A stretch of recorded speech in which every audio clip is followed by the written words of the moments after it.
My spider senses are starting to tingle. Coming up on Philosophy Talk. If you could have another sense beyond the normal five, what would you want? X-ray vision, echolocation. Would you want to smell what a dog can smell? See what a snake can see? Hear what a bat can hear? You don't act blind. You knew I had no furniture. How? Confidence. And also I've mastered the art of echolocation. How easy is it to hack the brain and add novel senses? It's just a matter of a new way of getting data in there. Our guest is neuroscientist David Eagleman, author of The Brain, The Story of You. We can build senses because it's all about just what the peripheral detectors are. And I think we're going to really get to see what it is when people are having a direct perceptual experience of other things. Spider sense tingling. Hacking the brain beyond the five senses. Coming up on Philosophy Talk. Hey, philosopher, thanks for downloading this episode of Philosophy Talk. And thanks so much for being our partner. You've supported us in the past, and we're really grateful for that support. But we need your help now more than ever. So here's what you do. Go to our website, philosophytalk.org, click the donate button, and help us make more of what we know you love. Thank you for listening. And thank you for thinking. And thank you for donating.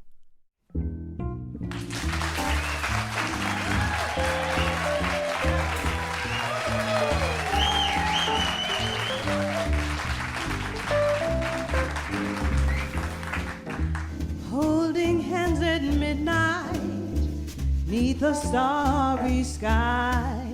Nice work if you can get it, and you can get it if you try.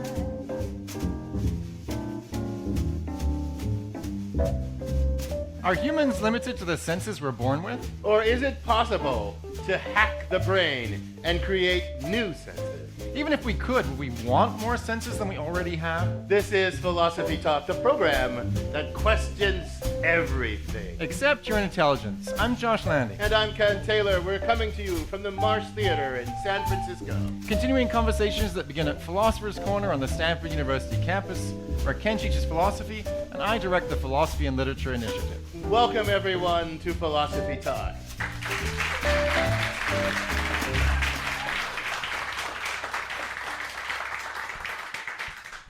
Today, we're hacking the brain. We're thinking about the possibility of perception beyond the ordinary five senses. Hacking the brain? Ken, that sounds a little scary. No, Josh, come on. It's not scary at all. It's really exciting. I mean, imagine being able to add novel human senses at will. You know, like we could have the ability to perceive magnetic fields like birds already do. I mean, come on. Wouldn't that be awesomely mind-blowing? Come on. Maybe. But what are we actually talking about here? Are you talking about something like, putting on night vision goggles, or is it more like a brain implant? Brain implants. No, Josh, that's so science fiction. I'm talking about, actually, think of something really simple. Really simple. The most simple technology imaginable for helping someone with impaired senses, like canes that blind people use to see. Wait, hang on. The blind people don't use canes to see. I mean, the cane helps them to navigate, but they're not actually seeing something. Oh, okay. They don't see with the cane, but the cane is actually a lot more than a navigation tool. You know, the phenomenologist Merleau-Ponty says about the cane, it gets incorporated into the blind person's body. I mean, come on, it's an extension of her hand. So maybe she can't see the ground with her cane, but you know what? She can literally feel the ground with something as simple as a cane. Literally? Oh, don't get hung on a word. Come on, the point is, the blind person's brain has been, in a sense, hacked. And without any brain implant, without any tinkering with her sensory apparatus, all we needed to do was give her a simple cane. Yeah, I mean, look, it's fantastic that it works like that, but how does it count as hacking the brain? Oh, okay, come on, think about it. What does the brain do with the cane? It takes in information from the cane.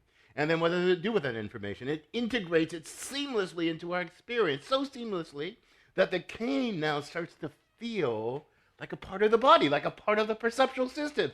And that's really cool, and that's all it takes to hack the brain. Yeah, okay, look, if that's all you mean by hacking the brain, then, all right, it's not scary, but, I mean, is it that exciting? I'm not going to accuse you of reinventing the wheel, but aren't you reinventing the stick? You're a literary guy, right? Uh-huh. Use your imagination. Look, if something as technologically simple as a cane can be a way into the brain, imagine what new and exciting things we could do to hack the brain with sophisticated modern technology. I mean, did you know this? I mean, there are these smart vests that not only do they allow blind people to see, but they also allow deaf people to hear, and they do it using vibrations in the skin. Isn't that amazing? Yeah, but you're playing fast and loose with language again, Ken. I mean, look, a blind person with a cane can't actually see anything, and a blind person with a vest couldn't see anything either. No. Look, you're just missing the point. I mean, first of all, I don't agree. I can't see with the cane, but I can feel with the cane. But still, the vest and the cane are really different, and that's important, Jess, because think of what the vest does. The vest takes in lots of visual information from the environment. It translates that visual information into vibrations. It translates those vibrations are translated to the brain. The brain does all these complicated computation and structures a complex picture of the environment. And lo and behold, you're seeing. So wait, okay, you're saying that the vest is like a whole new sensory organ. That's it, Josh, you got it. And it's not just about enhancing senses we already have. Just imagine the possibilities. Well, all right. I mean, I got to admit, Ken, between you and me, ever since I read Thomas Nagel, I kind of have had a hankering to know what it's like to be a bat. So can I have some echolocation? Yeah, we can do that. And maybe a little x-ray vision like Professor Xavier? Yeah, why not? Just see how you're getting it. And you know what? These new developments are going to change our very sense of what it means to be a human being. So we sent our roving philosophical reporter, Holly J. McDeed, to find out how new sensory technologies can make us think about who we are in whole new ways. She files this report. When I first interview Kristen Neidlinger, she tells me how I'm feeling. She says it looks like you're mooding. You're pretty aesthetic, like pretty blissful. I'm wearing a device she invented called a mood sweater. It's actually more like a soft scarf. The device translates the electrical properties on my skin into colors. We have blue, which is like focused. Red is nervous, in love. And then a warm white, which is ecstatic. When I tried on this mood sweater, I was nervous about what Kristen might see. I'm pretty sure I have some kind of deep-rooted anger. Maybe I'm even a little vengeful, but I don't want her to know that. Kristen is pushing beyond our human abilities and human instincts to communicate our feelings. I think there's so much power in being vulnerable. It's so healthy, because you can't bottle everything in. This mood sweater is not the only technology designed to push the limits of human senses. I started to think we were truly beginning to make ourselves into cyborgs by putting all of this technology onto our bodies. Cara Platoni wrote a book titled We Have the Technology about transhumanists, biohackers, perfumers, picklers, and others trying to do just that. It was almost a way to make ourselves superhuman and to kind of bypass the limits of slow, boring, clunky evolution by engineering ourselves better bodies. At one point, she even turned into a cow. That is, she put on a virtual reality device that made her believe she was a cow. Even though I had only been a cow in this virtual world for maybe 10 minutes, I really identified with this cow. So there she was, a cow roaming in a happy meadow, when all of a sudden she heard a voice. We want you to turn around and go back to where you started, because you're being sent to the slaughterhouse. And at that very moment, the ground started to shake, and there was the sound of a truck backing up, and it was incredibly scary. The idea is that if you spend some time being a cow, you might empathize more with animals. Like the mood sweater, virtual reality experiments like that one are meant to hack our perception of who we are. But there are also people studying what happens when our sense of self comes apart. Normally, if I were to ask you, do you exist? You would consider that a pretty silly question. I mean, of course you exist, and that's something we take for granted. Anil Ananthaswamy is the author of The Man Who Wasn't There. He spoke with people who suffer from Cotard syndrome and who are convinced they no longer exist. Someone who is suffering from Cotard's, unfortunately, will have this perception of being dead or not existing, and it's very, very hard for someone who's not in that state to even understand what that means. People with Cotard syndrome can't rationalize themselves out of this new reality. It's a cruel and rare illness, but it's also a reminder that our sense of self is vulnerable. If everything is working okay, then that's fine, but then these things can come apart. We are all kind of sitting on a knife edge in terms of feeling whole and complete. It's a scary idea, and a lot of hackers and scientists are already frustrated by the limits of human perception. We can expand our sense of who we are by, for instance, putting on a mood sweater or wearing a virtual reality headset, but it's also possible to lose our sense of reality completely. And no matter how hard we try, turning into a cow won't bring it back. I'm called a cow. For Philosophy Talk, I'm Holly J. McDeed. Thanks for that mind-bending tour of the gateways of perception, Holly. I'm Ken Taylor, along with my Stanford colleague Joshua Landy, and we're coming to you from the Marsh Theater in San Francisco. Our guest today is a neuroscientist at Stanford University. He's author of The Brain, The Story of You, and host of the PBS TV series that's based on it.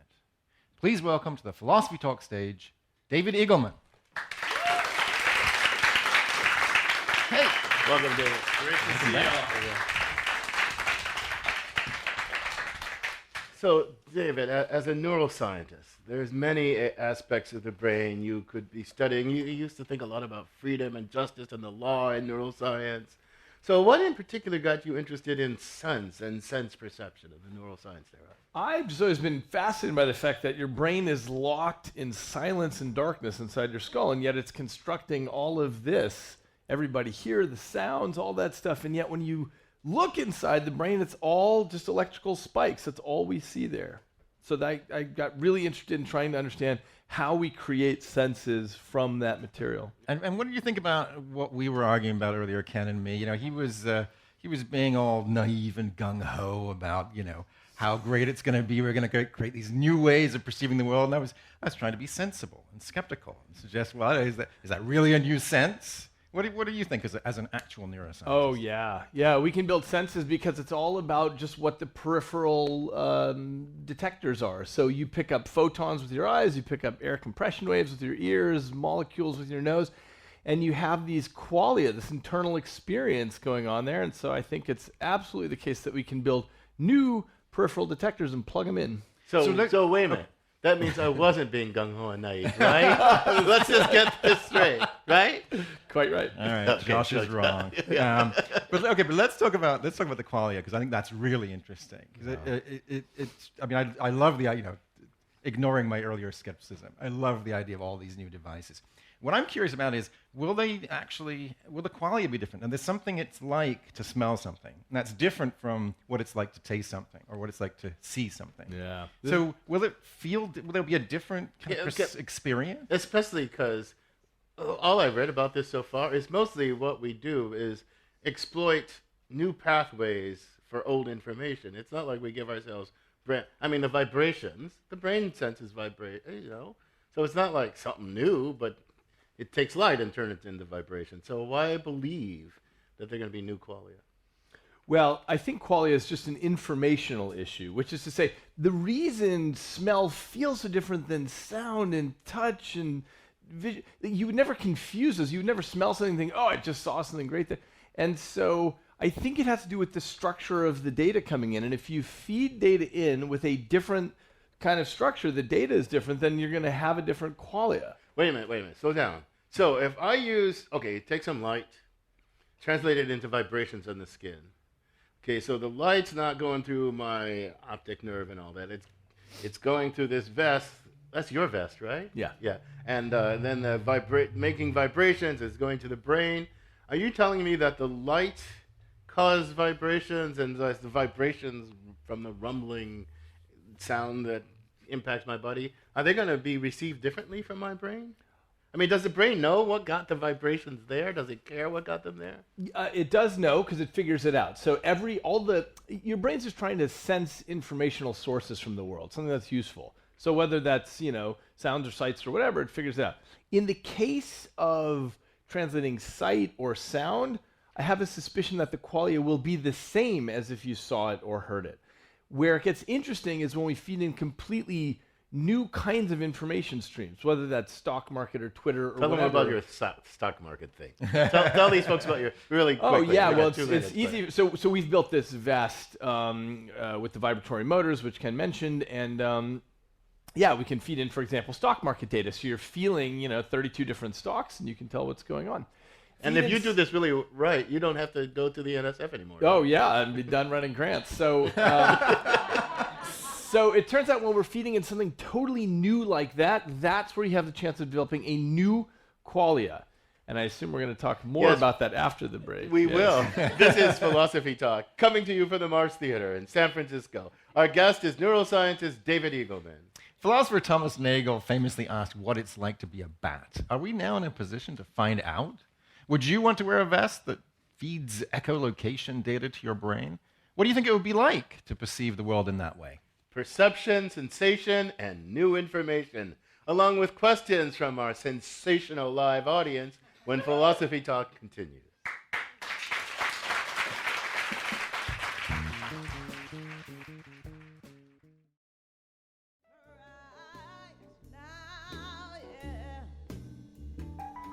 You're ready for a new sensation, a new sensation right now. Right now.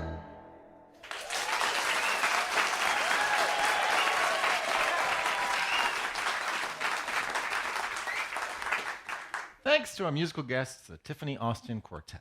This is Philosophy Talk. I'm Josh Landy. And I'm Ken Taylor. Our guest is neuroscientist David Eagleman, and we're thinking about hacking the brain.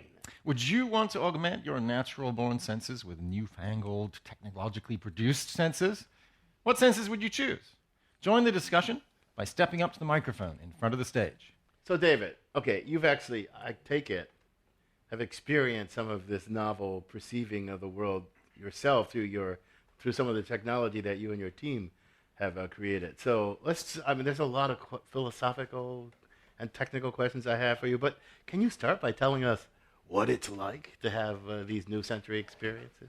Yeah, so we've done this in various ways. So just as an example, we can tell what's going on in the world around you and put that onto the vest. So let's say I'm blind and you're walking up. I feel that you're on my left and Josh is on my right. Let's say you walk behind me. I can feel exactly where you are. And it turns out that there's zero learning curve with this. It's just unbelievably easy to get it because it's some sort of sense of space. And I assume, if I understand correctly, the difference between somebody telling you there's somebody on your left and somebody on your right versus this experience is, would I be right in thinking it's immediacy, that you know without having to think about it? Exactly right. It's a direct perceptual experience without any need for translation. But you said there's no learning curve. I was looking at there's some app, I forget what it's called, that you can use into your browser or your cell phone.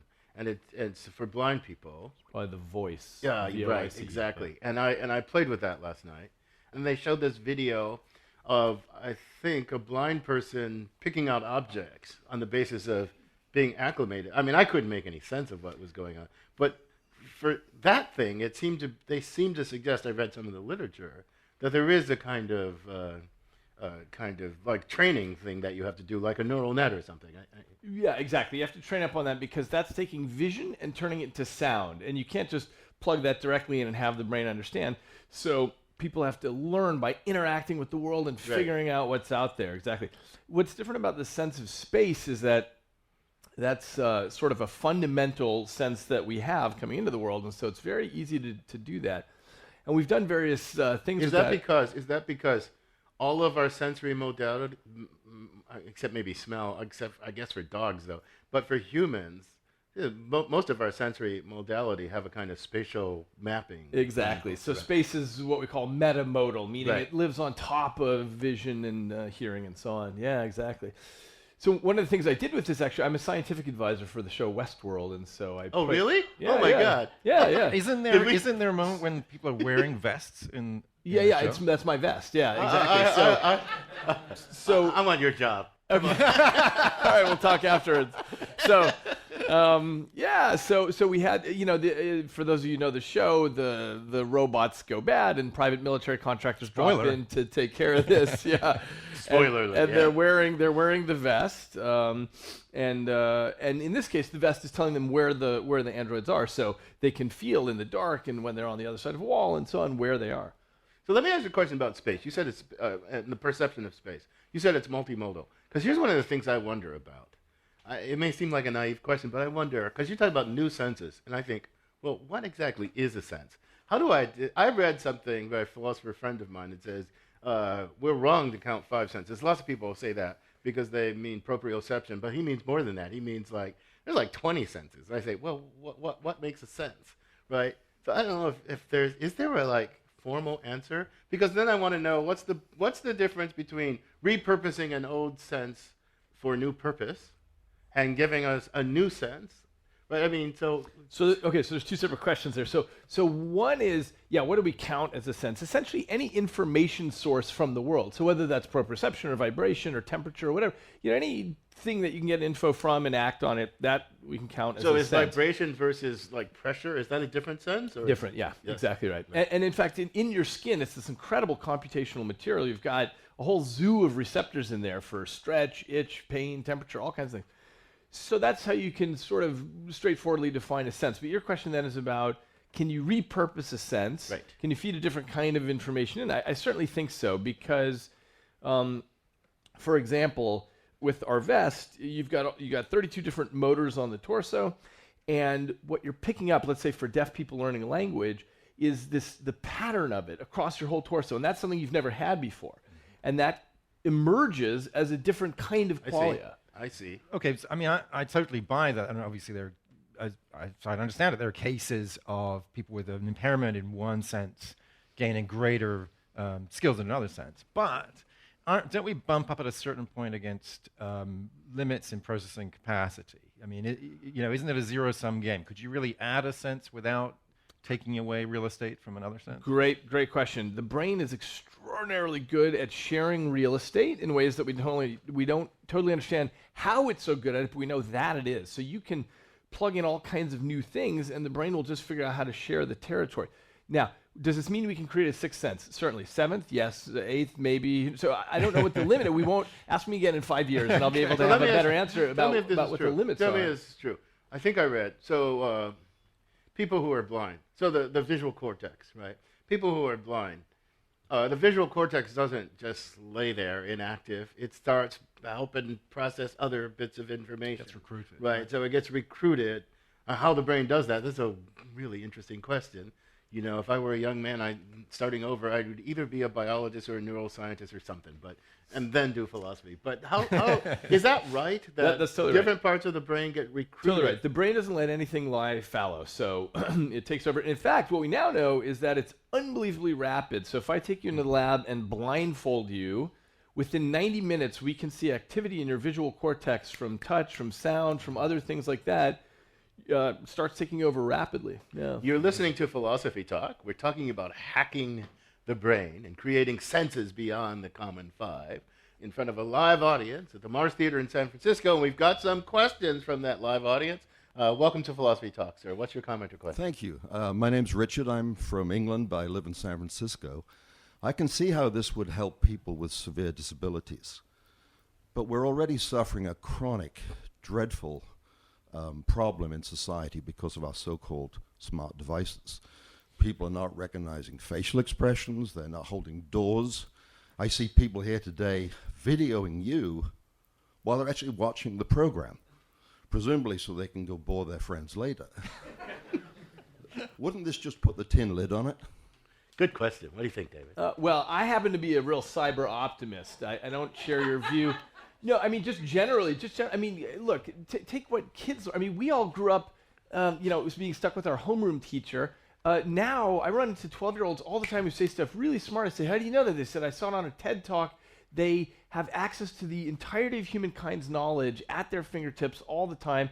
I think the next generation we will see is going to be much smarter than we are. So I'm actually quite a fan of where things are going technologically. Is that because you believe in the singularity? They're going to merge artificial and human intelligence? That's a separate issue, which I'm happy to talk about. But no, I just think in terms of the educational opportunities that kids have available, it's really remarkable. I mean, there's certainly opportunities, but don't you also see some negative consequences? Here's what I think this show might not be the right time to talk about this, but But generally, on par, I think that kids are going to be much better off than we are. And it's not like we didn't waste tons of time when we were growing up doing really stupid stuff. But Talk for yourself. But here's the thing. Here's the thing. So, we ask everybody to turn their cell phones off. But if you turned your cell phone on, there's all kinds of information. This room is awash in information that you can't detect without unaided, right? It's just awash in it. And if we never had these devices, this is a counterpoint. If we never had these devices, we wouldn't be blind, deaf, and dumb, but there was so much that we wouldn't know. I mean, you couldn't go to the doctor and get an X-ray or an MRI. And so we make these devices that, in effect, extend our sensory apparatus. Yeah, and by the way, I don't think this puts that my device has put the lid on this. I think this is just the next device in a stream so what of I'm devices that we can. But wouldn't it be good?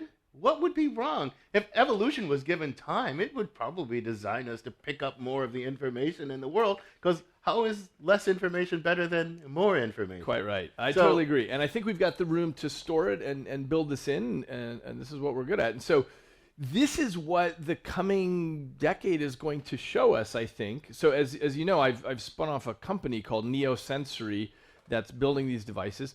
And I think we're going to really get to see what it is when people are having a direct perceptual experience of other things. Just as one example, I recently hooked up drone pilots, so they're feeling the pitch, yaw, roll, orientation, and heading of their drone while they're flying it. It is like extending your skin up to the drone. It's like you become one with the drone, and you can feel what's going on. So there's an argument in Descartes' meditation, in Meditation 6, for why the mind and the body. He says the mind and the body are metaphysically distinct, but he says, I am joined to my body in an intimate way. I'm not attached to my body like a pilot in a ship.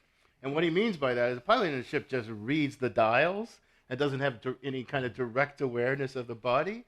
But we have this kind of direct awareness through our sensation of pain and all this other stuff of our body. And basically, you're telling me, if Descartes' right, then the world is our body, can become our body, or a lot more of the world can become, as it were, part of our body. Oh, exactly. And of course, we're already used to this. I mean, I drove up here in my truck, and when I'm in the driver's seat, I feel like the vehicle is mine. And if I hit a bump with the right driver's tire, then it feels like I've hit something. It's pain to your body. Exactly. Right. And of course, I can get on a bicycle, I can get on skis, and these all become extensions of the body. So I can imagine, you write fiction. I do. You study fiction. I you do. write fiction too? No. Yeah. You told me that I'm you're kind poetry. to the world. Yeah. But I can imagine some poet someday who's had David's sensory experience. You know, I think there's a line in the Bible or something. I was blind, but now I see. Mm-hmm. Well, there'll be all these senses of which we could say, I lacked X, but now I have it.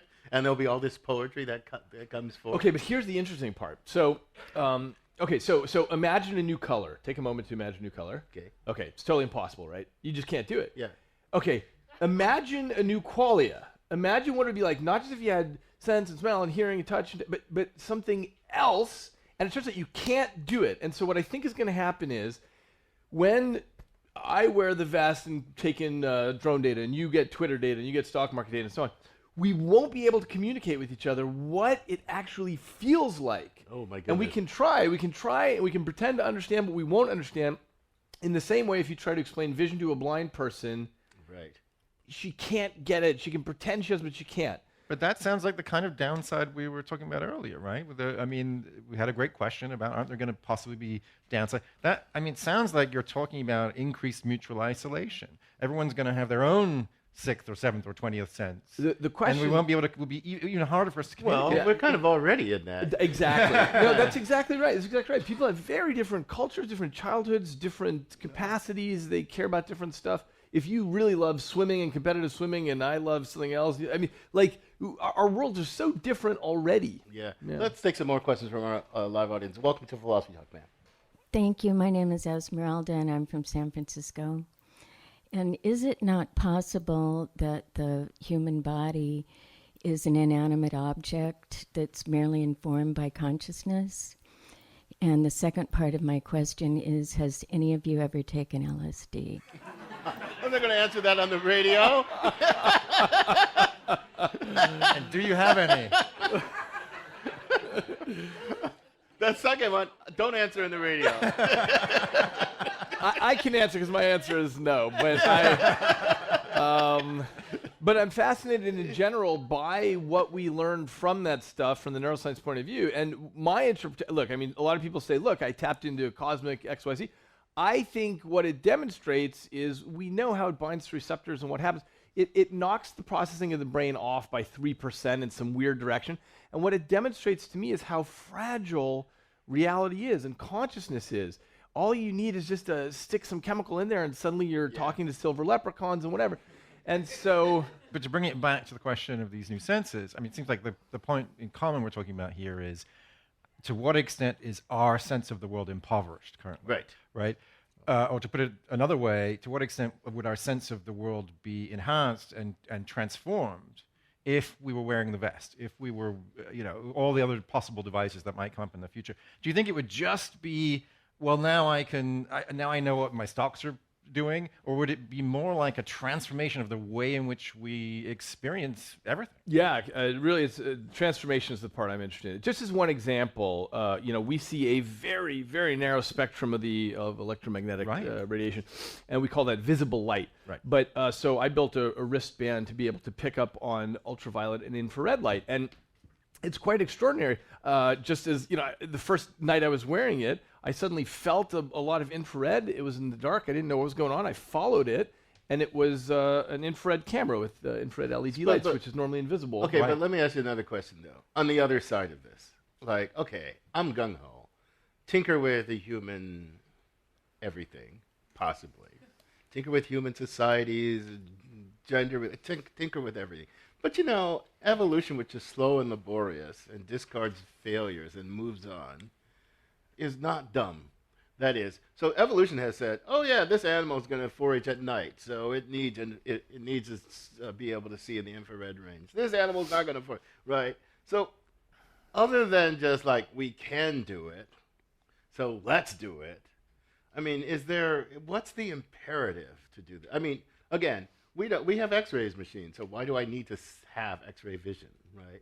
I mean, they're useful, but would X-ray vision be useful? Would all these people want me to have X-ray vision? And like, ooh, So what's other than the fact that we can do it? Okay, I got it. So let me ask you this: if you really were to take that point of view about evolution, would you get rid of your car and your washing machine and all of the things that evolution didn't give you? Sometimes I think yeah, because here's the reason I think yes. Sometimes I don't think it always. The reason sometimes I think yeah is because evolution gave human beings a trick. Don't take the environment as given. Exactly. You got exploited, blah, blah, blah. And that trick is really good, except now that trick has global disastrous implications, this trick.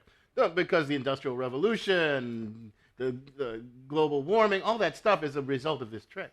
Okay, but I know we've only got 1 minute left on this section, but the issue is that when you look at any new invention, whether that's, take books and literature, someone could say exactly the argument. Like, look, we shouldn't make books, we shouldn't have the printing press, because maybe somebody will write something bad or evil. Yes, exactly. and so maybe what we should do is not go there, because evolution hadn't given us books, and so we shouldn't create them. I'm not endorsing that argument, but there's a consideration on the other side. You're listening to Philosophy Talk. We're hacking the brain and thinking about perception beyond the five senses with renowned neuroscientist, advisor to Westworld, and soon-to-be billionaire, David Eagleman. Would you want to add a bunch of new senses to your current repertoire, or are you happy with the senses that God or Darwin gave you? Will people of the future all have augmented senses? We're coming to you from the Mars Theater in San Francisco. We'll take more questions from our very sensible live audience when Philosophy Talk continues.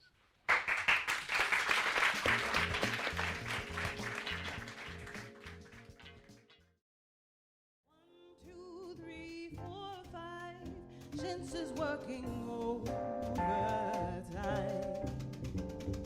trying to taste the difference between a lemon and a lime, pain and pleasure, and the church bells softly chime.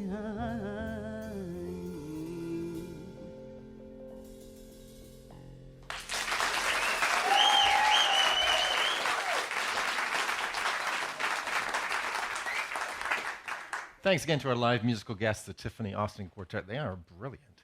I'm Josh Landy, and this is Philosophy Talk, the program that questions everything. Except your intelligence. I'm Ken Taylor. We're hacking the brain and thinking about the senses beyond the ordinary five. We've got questions from our audience. Welcome to Philosophy Talk, man. So my question is, have you hooked two people up to the same vest, or each have a vest so that we, since we're all in our own realities, we can start to experience other people's realities to connect us instead of... It's a great question. Yeah, that's exactly one of the things that we're working on now. For example, if I can feel my wife's pulse and galvanic skin response and all sorts of things, will I understand exactly how she's feeling? And she means, so when I'm traveling, when I'm doing a radio show and she's at home, can I suddenly feel like, oh, she's feeling stressed out, I should call and check what's going on there? Somebody recently suggested to me that I should put this at a place of work where everyone feels everyone. I think that's a terrible idea because I'm stressed out enough as it is. Yeah, exactly. And a lot of language and other things that we do at work is actually about deception. And so, when Bob gets up to give the PowerPoint presentation, he doesn't want everyone to know exactly what his physiology is. But I think the one-on-one thing is very interesting. So that's something we're pursuing. Right. There's lots of technology that threatens the human, right?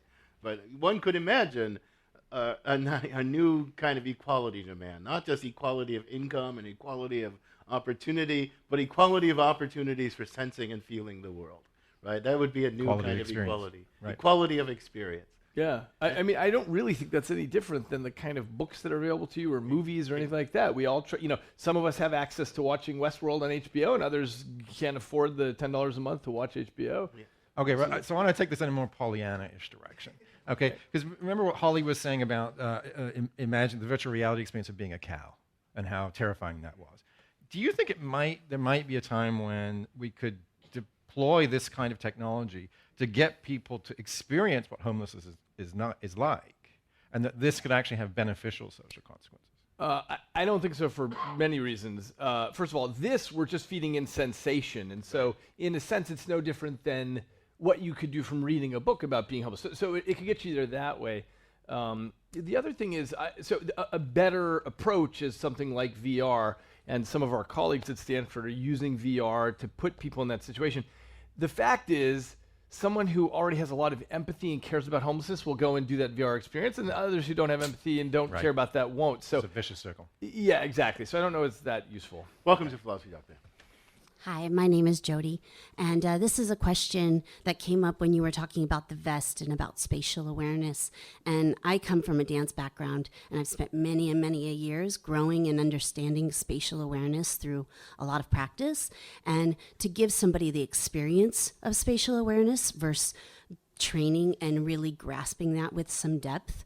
I see that happening a lot is just you're giving people an experience, but the depth is missing with that connection. So I'd just like for you to talk a little bit about that and what you see happening, since we're given the experience right away, but we're not going through a process with it so much. I don't think the process part is the part that matters that much. If you can actually learn something better because you have extra senses to be able to take it on, there's no reason why you can't actually be more expert in it. So for example, if you wore the vest and had a sense of exactly where everyone was moving around you and so on, you would just be better at what you're doing. It's not a zero-sum trade-off. Yeah. I want to ask you, I want to ask you another kind of question about the neural hardware and how that constrains the possibility. You talked a little bit about this, but I want to focus on it a little bit more. Sometimes I think, okay, there are all these animals with all these cool senses that humans don't share. I think, wow, that's amazing. And I once thought, well, why is it? This goes back to the question, what differentiates one sense from another? I thought, well, they just have different kind of peripheral pathways that pick up different kinds of information. That's part of it, but then their brain is evolved to do something with that information. And then I thought, well, maybe they have a special brain modules, as it were. But then I said, well, the evolution doesn't really reinvent, it just repurposes old stuff. And I'm thinking, well, their brains probably work somewhat like ours in the sensory way. So if we could hook our brains up to that, I'm trying to figure out what's the limit. Is it the pathway the limit, or is it the computational sensor? It's just getting the data in there. So my view on this is that the brain is a general purpose compute device, and whatever data it receives, it just figures out what to do with it and how to use it. And all of our evidence so far indicates that that is the case. So if I could find new ways of so then I was thinking, okay, so dogs apparently can smell. I don't remember what the number is, but a lot more than us. Yes. I assume, I don't really know this, but I never asked my dog, but I assume since she delights in smelling things, she explores the world by smelling. I assume that there are different qualia space, a lot richer qualia space for her than for us. I assume the same. Right? So I'm thinking, is our brain capable? I mean, Sure. it's not just that we don't have the path. Is our brain capable Sure. of So generating we have a those lot qualities? more. So look, we have a certain number of smell receptors, Right. receptors in our nose, and the dog has a big giant snout with many more types in there. And there's no reason to think that if we had access to more peripheral detectors, that we wouldn't have a much richer qualia. So that's one of the projects we're doing right now. We're building an artificial molecular detector that feeds its data into, for example, the vest. So imagine a drug agent not needing to have the dog with him Right. because he can feel all the smells and the scents. Wow, directly. that's amazing. So we could actually expand our qualitative awareness of the world radically just by exactly what tinkering we're up with to. the sense. So this is why it's not brain implants. It's tinkering with the peripheral sources of information. Oh yeah, it's just much easier to do it that way because the brain is locked inside the skull. Mother Nature put this armored bunker plating around the brain. It's very hard to get in there, but you can. All this is a way of getting stuff up there. Welcome to Philosophy Talks, sir. Hi, my name is Sebastian Dragonet. I'm from San Francisco. It's a great venue where philosophy meets science, shake hands and talk about it, especially with somebody that is involved with Westworld, which has a philosophy bent to it. Question is more from a process standpoint. As you go and explore these new things, from a philosophical standpoint, is there a morality to it? As in, maybe I shouldn't go in that direction. Do you ever encounter those type of, questions for yourself? And if so, what would it be one? Yeah, sure. I mean, I think one of the really important things in science is to always make sure that we're not moving ahead of our moral compass. So I think about that question a lot. In this case, I actually have not been able to generate a compelling reason, though, why there's anything we're doing that's different than building, a book or a television or other things. It's just a matter of a new way of getting data in there. But it would be like if I invented the audiobook and you said, well, wait, what are the moral issues with an audiobook? Well, you could write bad things in an audiobook, you write good, so I don't think it's really any different than that. Welcome to Philosophy Talk, sir. What's your comment or question? Hi, I'm Spencer and live in the East Bay. And what I'm interested in is focus. If you want to be a cow, but you're just adding that sensory ability to all of our other abilities, you're not going to have the quality of being a cow. You're going to be a cow on top of a person. And the question is, when you cut out the senses, it's very primitive. You blindfold the person to cut out their sight. You put earplugs over them to cut out their ears, but yet you're trying to be very sophisticated for adding senses. Is there any way, other than an anesthetic, to cut out the senses so we could get closer to the actual being of some more primitive or different kind of creature? Yeah, it's a great question. I've written fiction about this particular question, and I think that the closer, so if you wanted to become a cow, you'd have to modify some senses, add other senses. You'd have to do some of both. To the degree that you could become a cow and really be a cow, you would forget what it is to be a human, asking the question what it is to be a cow. If you actually got there, you would no longer remember what the original question was. And that does not sound like fun. You might be stuck there is the problem. David, this has been a sensational conversation. And I'm going to thank you so much for joining us. Great, thanks so much. That's good.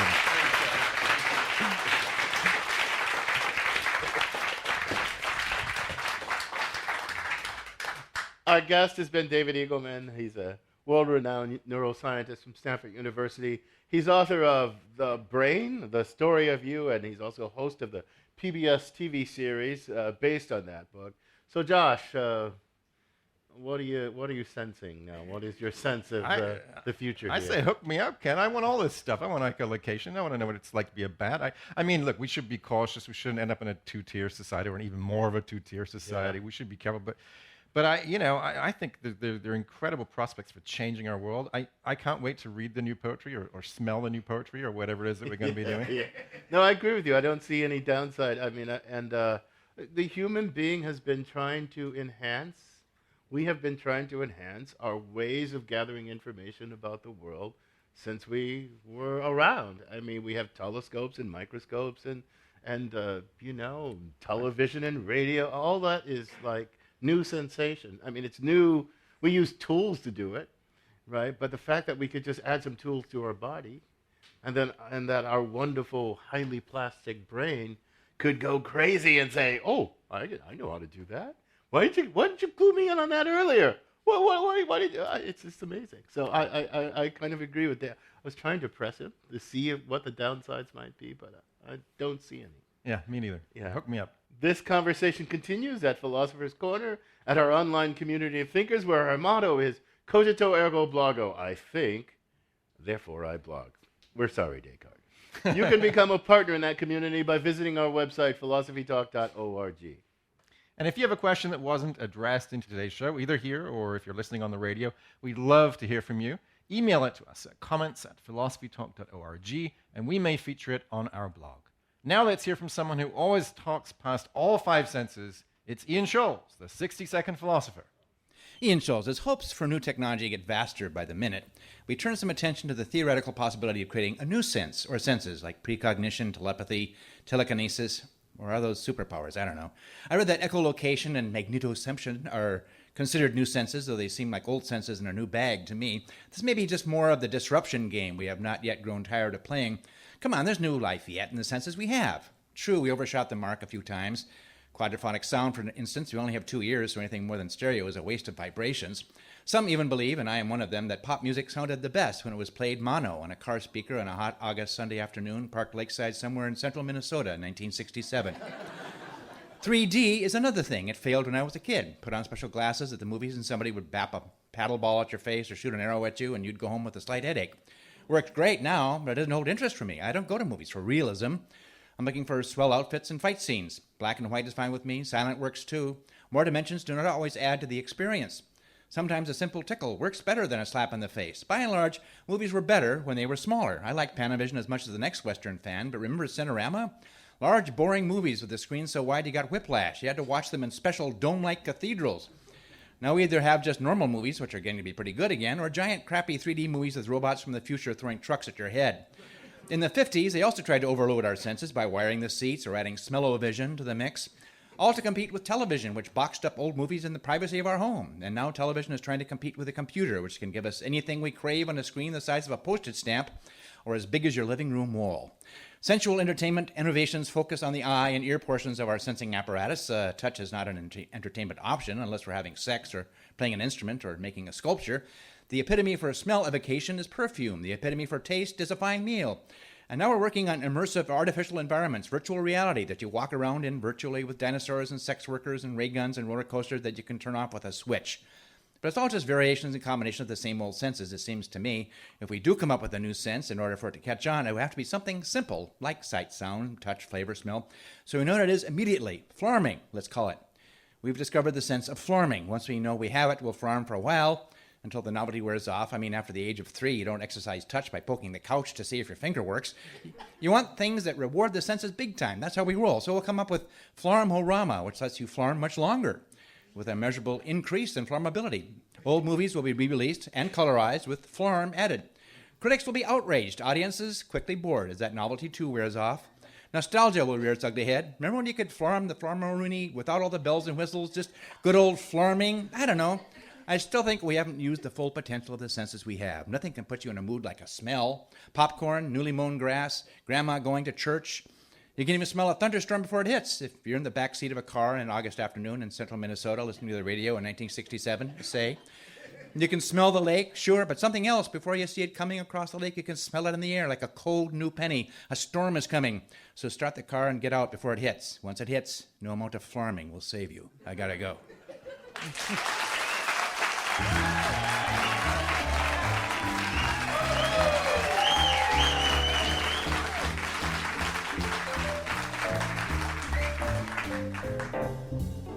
Holding hands starry sky. Nice work if you can get it, and you can get it if you try. Philosophy Talk is a presentation of KALW, local public radio San Francisco, and the trustees of Leland Jet Stanford Junior University, copyright 2019. Our executive producers are David Demarest and Tina Pamintuan. Special thanks to Merle Kessler, Micah Cash, Conchita Perales, Lauren Burgart, and Rachel Kusing. Thanks also to our musical guests, Matt Clark on piano, David Ewell on bass, Sly Randolph on drums, and the one and only Tiffany Austin on vocals.